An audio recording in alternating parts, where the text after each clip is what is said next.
এলাকায় না আসতো রোশনারি মতো আমার কি অসহ্য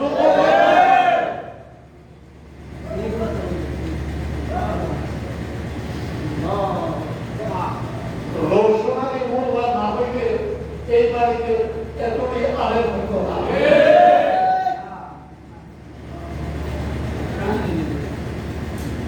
রোশনারি মোল্লা হইতে ওদের হুজুরের বরকতে আর এইটা এতটাই আলেম হইছে রোশনারি মোল্লার বরকতে। কথা কি ঠিক? এইভাবে আপনি হিসাব করে দেখেন আজকের বাংলাদেশে হক্কানি লাইনের যত ওলামায়ে কেরাম আছে প্রত্যক্ষ পরোক্ষ সকলেই উজনের হতে এটা স্বীকার করতেই হবে। আর কথাটা কি বলেছে আজকে গরম কত বেশি না, অন্যান্য দিনের তুলনায় গরম একটু কম না, কিছু কিন্তু হওয়ার কিছু নাই, তো ঘুরতে আসছে। আমি কিন্তু কয়েকটার সময় ফ্যান বন্ধ করে, কিন্তু এটা আমার এলাকা, এখানে আমি বেশি মাপ তৈরি করতে গেলে সমস্যা দেখা দিই, কিন্তু আমার এলাকা যদি হইতো আমি সব ফ্যান বন্ধ করে, কারণ তারা উজানিকে ছিলেন। আমরা বাড়ির কাছে হইলেও উজানিকে ছিলেন। আপনাদের কথা আমি বলবো পরে, আগে আমার কথাটা শুনলেন, আমাকে কয় আমি তো হুজুরের আওলাদ। সাইশিরি হইল হুজুরের আওলাদ, তো তাহলে হযরতের একজন মুরিদের অত কারিশা মানসুরের একজন মুরিদের আমারে কয় তুই উজানি হুজুরের আওলাদ হইলে কি দিব, উজানি হুজুরের বেশি হস্তা।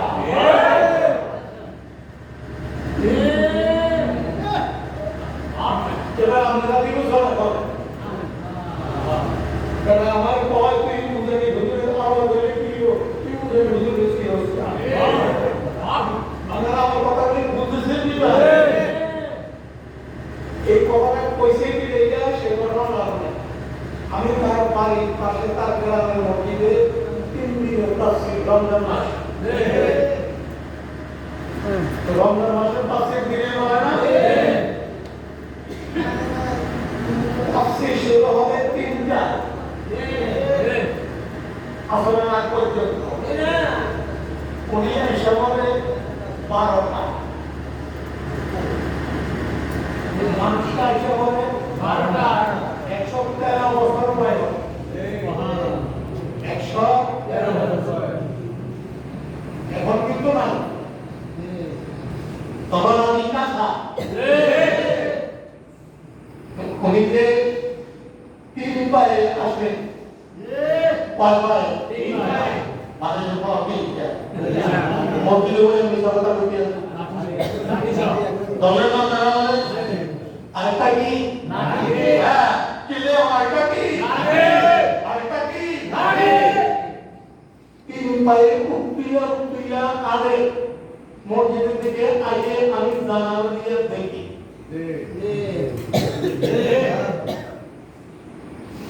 আমার তো খুব কষ্ট লাগে, মরবে মানুষ না, আমার তো খুব কষ্ট লাগে। এই জন্য প্রথম দিন কিছু বলি না, দ্বিতীয় দিন হিম্মত করিয়া আস্তে আস্তে গেছি, মাঝখানে একটা পিলারের সঙ্গে খেলা দিয়ে বসে আছে, আমি জায়গা সালাম দিয়া মুস্তাফা কই না, আমি খালি একটু বললাম যে মুরব্বী আমনে যে কষ্ট হয় মন্দিরে আসতে, এই কষ্টটা না কইয়া আমার বাইক বইয়া আমার গিয়ে দোয়া করলে ভাই আমনে এখন পেনশন আছে,